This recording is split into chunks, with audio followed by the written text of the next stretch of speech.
여러분 안녕하십니까? C채널 뉴스입니다. ADR 제도라고 들어보셨습니까? 이 법률 분쟁을 소송 외의 방법으로 해결하는 제도를 말하는데요. ADR 성공 사례로 자리매김한 한국기독교 화해중재원이 개원 5주년을 맞았습니다. 화해중재원 5년의 의미와 성과를 짚어봤습니다. 이인창 기자의 보도입니다. 지난 2011년 11월 대법원은 한국기독교 화해중재원의 사단법인 설립을 허가하고 중재원을 유일한 외부 분쟁조정기구로 공식 인정했습니다. 이듬해인 2012년 7월부터는 서울중앙지방법원이 교회 분쟁소송 조정기관으로 화해중재원을 위촉하고 사건을 맡겨왔습니다. 이처럼 법원이 한국기독교 화해중재원에 국가적 권위를 부여한 것은 소모적인 교회 분쟁 사건들이 종교적 가치 아래 화해에 조정될 수 있다고 본 것으로 해석됩니다. 2008년 3월 출범 이후 기독법조인과 목회자들이 주축이 돼 분쟁 해결을 위해 노력해온 점도 인정됐습니다. 지난 5년간 한국기독교 화해중재원이 분쟁 당사자들로부터 접수한 사건은 전체 506건, 이 가운데 32% 160건에 대해 조정 화해가 이루어졌으며 2.2% 11건에 대해서는 중재 판정이 내려졌습니다. 중앙지법의 위탁 민사 사건 20건 중 14건, 무려 70%가 조정되는 성과도 이뤄냈습니다. 엄청난 시간과 비용의 낭비, 그리고 교회의 이미지 실추를 화해중재원이 사전에 차단한 것입니다. 앞으로는 법원에서 더 오히려 이 기독교 화해중재원을 잘 활용을 한다고 그럴까요? 더 이용을 해서 많은 사건들이 판결로 가지 않고 ADR로 판결 후에 해결하는 그런. 한국기독교 화해중재원은 ADR 즉 대체적 분쟁 해결 기관이라 할 수 있습니다. 유럽 등 선진국에서 ADR은 잘 알려진 제도지만 우리나라에서는 아직 생소합니다. 화해중재원의 활약은 우리나라에서도 ADR이 성공할 수 있다는 가능성을 보여준 것이라 평가할 만합니다. 한국기독교 화해중재원 5주년 기념회식에 자리한 법조계 인사들도 기독교적 가치에 따라 분쟁 사건의 조정을 이끌어낸 중재원의 역할을 높이 평가했습니다. 또 과도한 소송으로 업무가 폭주하는 상황에서 중재원의 역할은 긍정적 의미를 갖는다고 전했습니다. 모든 사건을 대하실 때 분쟁의 방지와 해결만이 목표가 돼서는 안 되고 이 과정에서 그리스도의 사랑을 더하시는 수고를 아끼지 말아 주실 것을 부탁드립니다. 교회 내부의 분쟁을 자체적으로 해결하는 것은 기독교회의 입장에서도 꼭 필요한 일이지만 사건의 폭주로 고생하고 있는 법원의 부담을 덜어준다는 의미에서도 매우 바람직한 일이라고 할 것입니다. 하지만 화해중재원은 개원 당시 기대했던 것만큼 분쟁 사건이 접수되지 않고 있다고 스스로 평가하고 있습니다. 이에 더 많은 교회와 교인들이 사회법정에 가지 않고 중재원을 활용할 수 있도록 홍보를 강화하고 신뢰를 높이는 데 역점을 두겠다는 계획입니다. 특히 기독교 한국침례회와 같이 한국교회 주요 교단들이 소송 사건을 1차적으로 중재원에서 해결하도록 교단 차원의 결의를 해달라고 요청하고 있습니다. 또 그 외 다른 교단에서도 이 사건들을 기독교 화해중재원으로 가서 해결할 수 있도록 그렇게 결정을 해주신다면 더욱더 많은 사건들이 교회 안에서 해결될 수 있을 거라고 생각을 합니다. 한편 현재 한국기독교 화해중재원에는 법조인 40명, 목회자 21명, 학자 10명 등 71명의 중재인이 활동하고 있으며 별도로 54명의 조정위원도 활약하고 있습니다. 한국기독교 화해중재원은 분쟁 사건을 상담, 조정화해, 중재재판 3단계에 걸쳐 해결하고 있습니다. 특히 당사자들이 직접 선정한 중재인, 조정위원에 의해 조정이 이루어지고 중재재판의 경우 법원의 확정 판결과 같은 효력을 지닌다는 점에서 분쟁 당사자들이 결과를 쉽게 받아들일 수 있습니다. 이런 점에서 화해중재원의 역할은 향후 더 커질 것으로 전망됩니다. C채널 뉴스 이인창입니다. 한반도 위기 상황 속에 대한예수교 장로회 통합총회가 민족의 치유와 화해를 위한 특별 기도 기간을 갖기로 했습니다. 이장 통합총회는 오는 6월 25일부터 8월 15일까지를 평화통일을 위한 특별 기도 기간으로 선포하고 전국교회와 함께 민족을 위해 기도하며 평화교육을 실시하기로 했습니다. 총회 임원회는 지난 24일 숭실대학교에서 열린 치유와 화해의 생명공동체운동 10년위원회에서 정전협정 체결 60주년과 광복 70주년을 3년여 앞두고 이같이 결정했다고 밝혔습니다.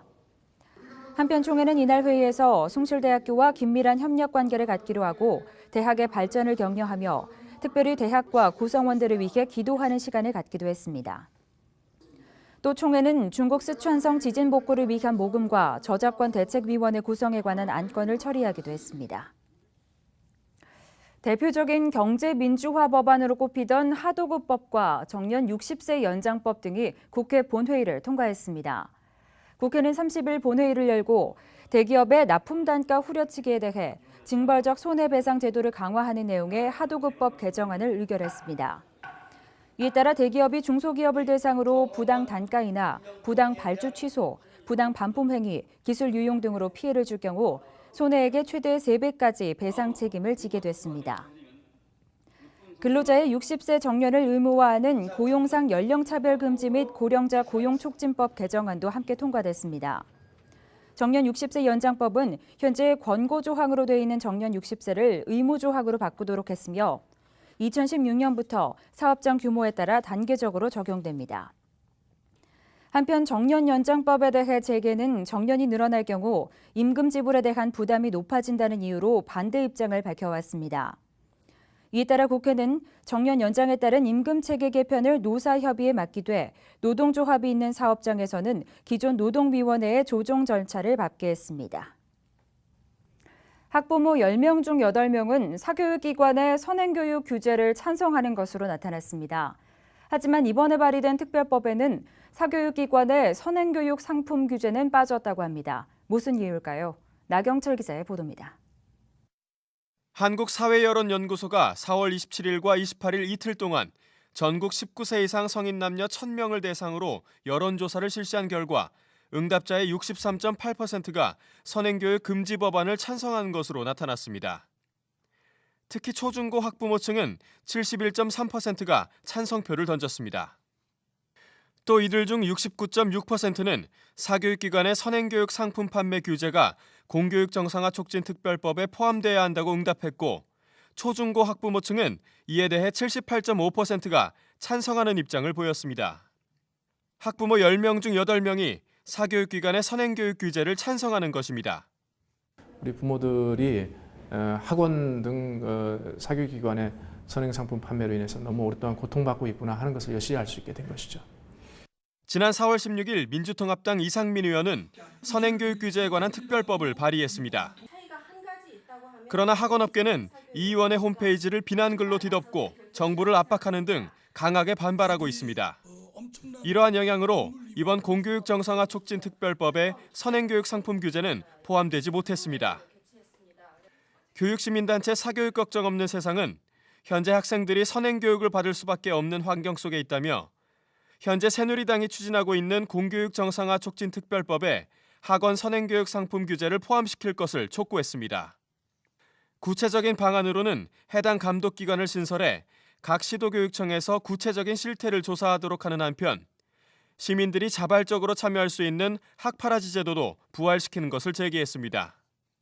지금처럼 과열된 사교육 시장에서 이 같은 조치만으로도 실효를 거둘 수 있다는 분석입니다. 학파라치가 당연히 그 신고의 주체 중에 한 사람이 좀 되어서 그런 선행학습, 선행교육의 상품을 어느 기관에서 판매를 한다. 또 학교 내에서 또 그렇게 그런 일들을 진행하고 있다라고 할 때 그렇게 신고를 할 수 있겠고 그 부분도 포함이 돼야 된다고 생각합니다. 선행교육을 규제하는 법안이 빠진 공교육 정상화 촉진 특별법은 속빈 강정에 불과합니다. 학생들과 학부모들을 불안에 떨게 하고 공교육 파괴의 주범이 된 선행교육. 이제는 이 선행교육을 국가적 차원에서 규제하고 진정한 공교육의 회복을 위해 고민해야겠습니다. C채널 뉴스 나경철입니다. 오정현 담임 목사의 논문 표절 사건으로 어려운 시기를 겪고 있는 사랑의 교회 당회가 교회에 대한 비난을 중단해 줄 것을 요청했습니다. 사랑의 교회 당회는 교회 홈페이지 공지를 통해 성도들에게 악의적인 비판과 원망을 중단할 것을 당부했습니다. 당회는 담임 목사가 자숙과 회복의 시간을 가지고 있고 갱신위원회가 구성돼서 교회 개혁과 쇄신을 위해 노력하고 있다며 당회 결정에 반하는 비난과 행동을 멈추고 교회의 안정과 회복을 위해 기도해달라고 요청했습니다. 갱신위원회 또한 성도들의 참여를 요청하면서 교회가 모든 분야를 되돌아보며 성도들의 의견을 청취해 보다 정직하고 은혜와 사랑이 넘쳐나는 교회로 갱신하고자 한다고 밝혔습니다. 한편 오정현 목사는 지난 1998년 남아프리카 공화국 포체스투름 대학에 제출한 박사학위 논문이 표절이라고 결론 내려지면서 현재 강단을 떠나 자숙의 시간을 보내고 있습니다. 대한예수교장로회 합동총회가 통상 5월에 개최해온 전국 목사장로 기도회를 올해는 6월 3일부터 5일까지 열 예정입니다. 또 정기총회 파행 이후 총회 본부와 대립해온 비상대책위원회는 별도의 기도회를 개최하기로 했습니다. 이장합동총회는 당초 5월 20일부터 23일까지를 제50회 목사장로 기도회 일정으로 정하고 총신대 양지캠퍼스, 충현교회 등을 개최 장소로 물색해왔습니다. 하지만 여건 부족 등의 이유로 최종 장소는 홍천 대명 비발디 파크로 확정됐으며 일정도 6월 중으로 변경됐습니다. 한편 총회 정상화를 위한 비상대책위원회는 이번 총회 주최 기도회에 불참하는 대신 2차 총회 정상화를 위한 목사장로 기도회를 5월 27일부터 28일까지 열기로 했습니다. 비대위에는 전국 노회장들이 다수 참여하고 있어 총회가 주관하는 기도회보다 더 많은 참석자가 몰릴 것으로 전망되며 총회 개혁 의지를 강하게 다지겠다는 각오입니다. 한편 1964년 시작된 이장합동 목사장로 기도회는 9월 정기총회 다음으로 중요한 교단 내 행사로 알려져 있습니다. 지난해에는 교단 설립 100주년 기념기도회로 부산 수영로교회에서 열린 바 있습니다. 광주 월광교회가 월광 비전타운을 설립하고 예배와 거주, 교육공간 등을 포함한 기독 공동체 구성 계획을 밝혔습니다. 월광교회는 예수사랑을 빛고울에서 땅끝까지라는 비전을 바탕으로 전남 한평군에 10만 평 부지를 매입하고 예배와 거주, 교육공간이 복합적으로 어우러진 월광 비전타운을 짓기로 했습니다. 월광 비전타운은 영성교육을 위한 영성센터와 기독 가족공동체의 거주공간인 패밀리 빌리지, 기독인재 양성을 위한 드림스쿨, 주말 농장 등으로 구성됩니다. 특히 유치원 초등과정의 드림스쿨은 비전타운의 중고등학교와 연계해 12학년제로 운영되며 기독교 정신에 입각해 이웃을 사랑하고 섬기는 기독인재로 길러낸다는 계획입니다. 지난 4월 28일 비전타운 기공예배를 드리고 사역의 첫걸음을 뗀 월광 비전타운은 중학교, 본관, 기숙사 등 단계적으로 건설을 마치고 2019년 복합단지를 모두 완공한다는 계획입니다. 이 밖의 뉴스와 날씨를 전해드립니다. 하이패밀리가 경찰대 부설 치안정책연구소와 학술교류 협정을 체결하고 가정 및 성폭력 근절에 앞장서기로 했습니다.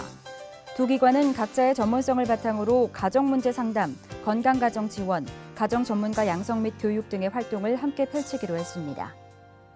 한국교회연합이 주최하는 제2회 한국교회 목회자 친선축구대회가 3일 경기도 하남시 미사리구장에서 개막됩니다. 이장통합과 백석 등 한교연 회원교단을 비롯해 기감, 기하성 등 20여 개 교단 목회자 축구팀이 참가합니다. 목사 안수 비용을 가로채 개인 용도로 사용한 혐의로 고발된 모 교단 전 총무 남모 목사가 검찰에 기소됐습니다. 검찰에 따르면 남 목사는 교단 총무로 재직하던 당시 공금 3억 5,800여만 원을 빼돌린 혐의를 받고 있습니다. 한국개혁신학회가 11일 한신대 신학대학원에서 장공 김재준의 신학과 개혁신학을 주제로 제34회 정기학술 심포지엄을 개최합니다. 숭실대 명예교수인 김영환 박사가 장공 김재준의 신학 특징을 주제로 기조 강연을 진행할 예정입니다. 날씨입니다. 중부와 경북 지방에 또 요란스런 비가 내리는 등 날씨 변덕이 계속되겠습니다. 금요일까지는 소나기 지나는 곳이 많을 것으로 보이니까요. 작은 우산 챙기시는 게 좋겠습니다. 아침 기온은 대전 6도, 춘천 7도를 기록하겠습니다. 낮 최고 기온은 서울 16도, 광주 19도를 기록하겠습니다. 바다의 물결은 서해에서 1.5m, 동해에서는 2.5m까지 일겠습니다. 주간 날씨입니다. 금요일부터는 대체로 맑겠습니다. 또 서울의 기온이 20도를 웃도는 등 봄다운 따뜻한 날씨가 이어지겠습니다. 하지만 지형적인 영향으로 강원도 영동에는 비가 오는 곳이 있겠습니다. 뉴스를 마칩니다. 시청해주신 여러분 고맙습니다.